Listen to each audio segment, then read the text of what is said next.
Guys, if you're outside at all today, you know how gorgeous it was.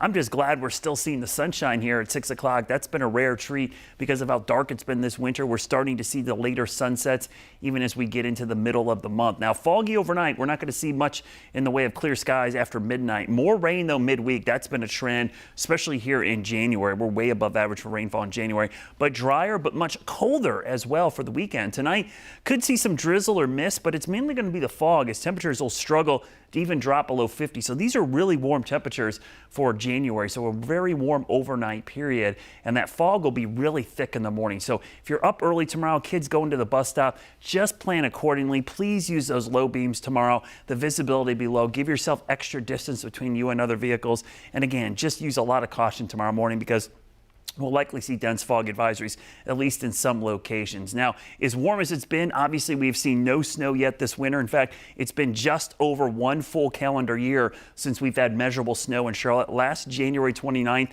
that's the last time we had any snow, even a trace, but that was the last measurable 0.2 of an inch. And that was the third in a series of 3 storms that hit us in back-to-back weeks. And that was it for the entire season. But last January was very snowy here in the Queen City. If you're wondering if we're done with the snow or if it's too late, it's really not, because even though February is the shortest month of our winter season, which we count from November to April, that's when we've seen snow in Charlotte, that is actually the highest percentage of snow has fallen in the month of February. We've seen some of our biggest storms.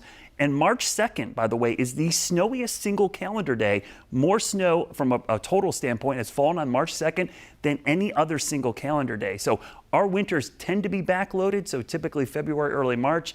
So until we get to about St. Patrick's Day, that's kind of my rule of thumb. You really can't, say that we're done with the snow until we get down. Then the chances of seeing none really increased quite dramatically. There's winter weather out there just on the other side of this Arctic front, but it's not in a big hurry to head our way. We're going to be on the warm side, and I say warm relatively because temperatures will be in the 40s and 50s, but it will feel chilly. It just will be warm enough that this will be all rain, especially Wednesday into Thursday. So you can see those are the 2 days that I'm primarily watching for heavy rain. You'll see the series of storm systems move through, but we're either just on or just along the front, not into the deeper cold air. So each wave is mainly rain, but that ice is not going to be too far away. Maybe up in western parts of Virginia and eastern Tennessee, we actually could see a higher risk of flash flooding. Low risk right now, Wednesday into Thursday. If we go hour by hour, fog and drizzle in the morning. The rain moves in late tomorrow night into early Wednesday. Could be heavy at times. Again, miserable cold rain, 40s mainly when that rain is falling both Wednesday and Thursday. So I said it's warm enough to be rain, but it's not certainly going to be very warm because that cold air is going to get wedged up against the mountains later this week. And by this weekend, really cold air moves in, and we're going to see some chilly air. The coldest we've seen so far this month moving in this weekend, especially on Saturday. Look at the average high, 53 degrees.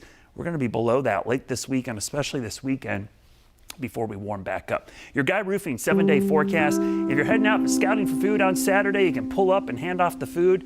You're probably going to want to stay in the car because it's going to be chilly. Temperatures will be in the upper 30s to near 40 degrees after the rain moves out. Let's go 10 days into the future, and you'll see after the chilly weekend, temperatures will warm back up into the low 60s by that first week in February. And I guess we can get back out of the car then. Yes. All right. Thank you, Brad.